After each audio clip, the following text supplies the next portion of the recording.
بس اور کچھ نہیں، تجھے جو کچھ کہنا تھا کہہ چکی، میں بہرا نہیں۔ حلاوہ کچھ بولنا چاہتی ہے۔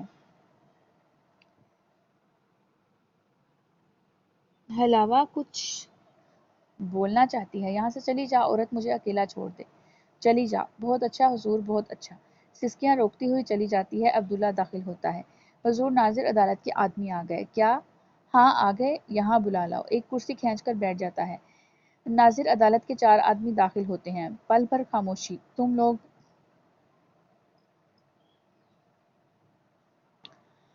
تم لوگ سلطان کے نمک خوار ہو اور اطاعت سلطان کا حلف اٹھا چکے ہو۔ یہی صورت میری ہے۔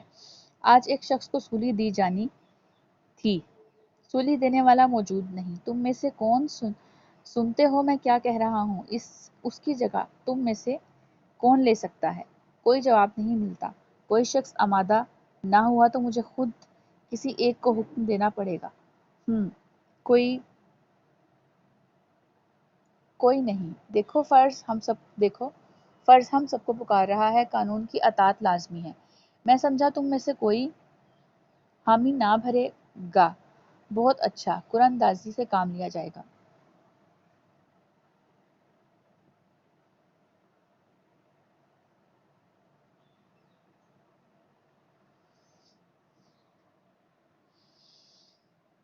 اچھا جی۔ نہیں حضور والا معاف کیجئے گا، ان میں سے کوئی بھی قرآن اندازی نہیں چاہتا، ایک بھی نہیں۔ میں سب کی طرف سے بول رہا ہوں۔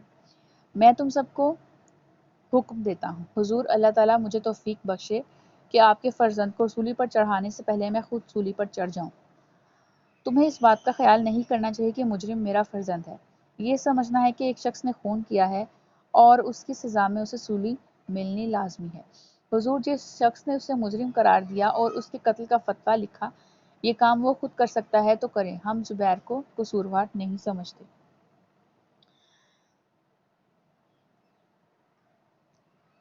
قاضی کرسی ہٹا کر اٹھتا ہے اور آہستہ آہستہ دریچے کے قریب جاتا ہے اور اس کے پٹ کھول دیتا ہے۔ پٹ کھولنے پر ہجوم کی آوازوں کی جھنجھلاہٹ سنائی دیتی ہے، آوازوں کی بن بناہٹ سنائی دیتی ہے جو قاضی کا چہرہ دیکھتے ہی بند ہو جاتی ہے۔ بلند آواز سے، لوگوں، ایک مجرم منتظر ہے کہ اسے سولی دی جائے اور سولی دینے والا کوئی نہیں۔ تم میں سے کوئی ہے جو یہ خدمت سر انجام دے سکے؟ خاموشی، پھر استہزاء کی ایسی زیر لب آوازیں جس سے ظاہر ہے کہ ہجوم کے لوگ قانون کی شکست سے مسرور ہیں۔ مسرور ہیں مطلب خوش ہیں۔ استہزاء کی مطلب نفرت بھری آوازیں، یعنی کہ اس کو سولی دینا کوئی نہیں چاہتا اور اب لوگ جو ہیں وہ عدالت کی بے حرمتی دیکھ کر خوش ہو رہے ہیں۔ کوئی نہیں، ایک بھی نہیں، ایک بھی نہیں۔ کھڑکی بند کر دیتا ہے اور ذرا چپ رہتا ہے، پھر بے اختیاری کی کیفیت میں اس کی آہ نکل جاتی ہے۔ ناظر، جاؤ قیدی کو باہر لے جاؤ، کنجیاں یہ ہیں۔ کنجیاں نکال کر میز پر پھینک دیتا ہے۔ افسر، کنجیاں اٹھا کر باہر کہاں حضور؟ قاضی، سولی کے چبوترے پر، اور کہاں؟ جلد، وقت ضائع نہ ہو۔ سپاہی جاتے ہیں۔ آہستہ سے، عبداللہ دعا کرو کہ اللہ تعالیٰ اس کی مغفرت کرے اور اس کی روح کو اپنے جوار رحمت میں جگہ دے۔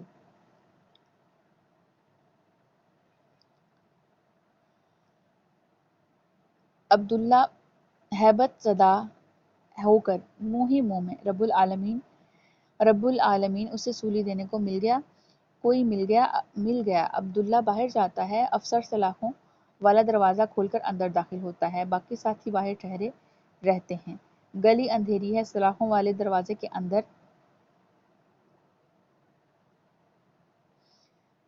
سلاخوں کے دروازے کے اندر اور زیادہ اندھیرا ہے۔ اس اندھیرے میں صرف اتنا معلوم ہو پاتا ہے کہ قیدی باہر آیا۔ افسر اس کے پیچھے گلی میں آتا ہے۔ قاضی اس طرف پیٹھ کیے کھڑا ہے۔ قیدی سر پھیر کر اسے دیکھتا ہے۔ ناظر عدالت کے آدمی اس کے آگے اور پیچھے کھڑے ہو جاتے ہیں اور گلی کے راستے باہر لے جاتے ہیں۔ رفتہ رفتہ ان کے قدموں کی آواز غائب ہو جاتی ہے۔ قاضی اب تک بت بنا کھڑا ہے۔ کوسے رحلت بجنا شروع ہوتا ہے۔ کوسے رحلت یعنی کوچ کی گھنٹی، یعنی سزائے موت کا وقت ہو چکا ہے تو گھنٹی بجنا شروع ہوتی ہے۔ اس کی آواز سن کر قاضی میں حرکت پیدا ہوتی ہے۔ وہ مڑتا ہے اور آہستہ آہستہ باہر چلا جاتا ہے۔ باہر قیدی کو دیکھ کر ہجوم سے تعصب کی آوازیں آتی ہیں۔ قاضی کے نمودار ہونے پر خوف و دہشت کی چیخیں سی سنائی دیتی ہیں۔ پھر سناٹا چھا جاتا ہے، کوسے رہلت بجتا رہتا ہے۔ ادھر ایوان میں حلاوہ گھبرائی ہوئی آتی ہے اور دریچے سے باہر جھانکتی ہے۔ لے گئے لے گئے۔ کھڑکی کھول کر باہر دیکھنے لگتی ہے۔ باہر کے ہجوم کا شور و غل سنائی دیتا ہے۔ وہ آیا، وہ اسے لے آئے، میرا بچہ، میری آنکھ کا تارا۔ ارے دیکھو تو کیسے تن کر چل رہا ہے، اس کا بازو،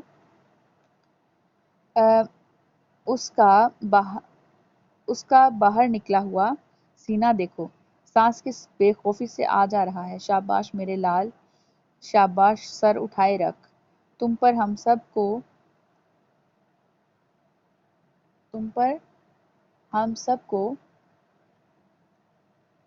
ناز ہے، تجھ پر میرے دلارے، تجھ پر جسے مرنا ہے۔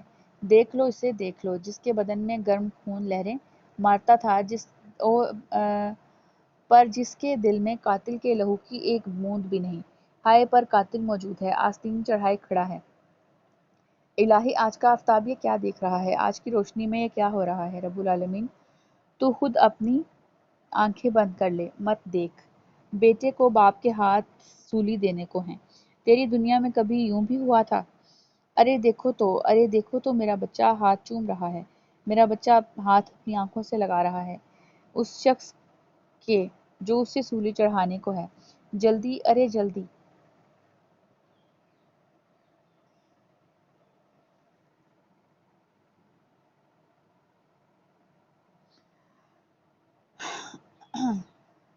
اسے جلدی لے لے۔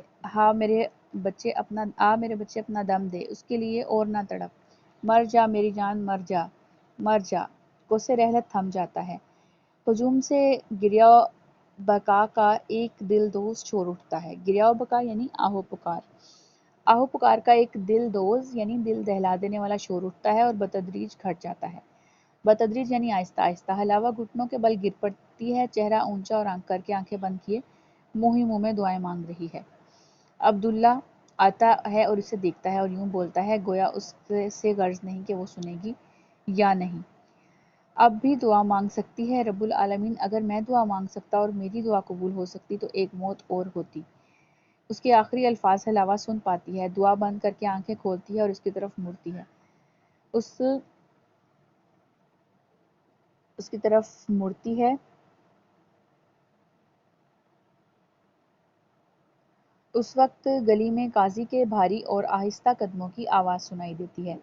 حلاوہ کھڑی ہو جاتی ہے اور بے حس و حرکت مگر متوقع انداز میں کھڑی رہتی ہے۔ عبداللہ کو بھی قدموں کی آواز سنائی دیتی ہے، مڑ کر دیکھتا ہے اور ایک طرف ہٹ جاتا ہے۔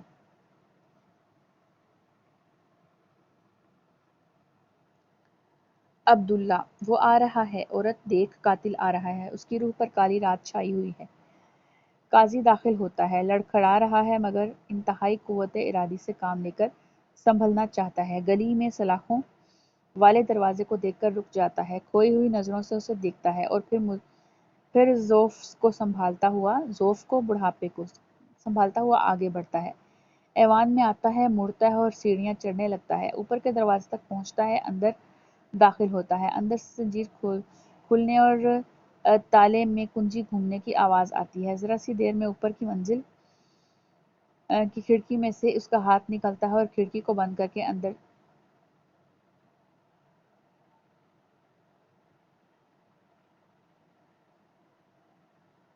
اور کھڑکی میں سے اس کا ہاتھ نکلتا ہے اور کھڑکی کو بند کر کے اندر سے مکفل کر لیتا ہے۔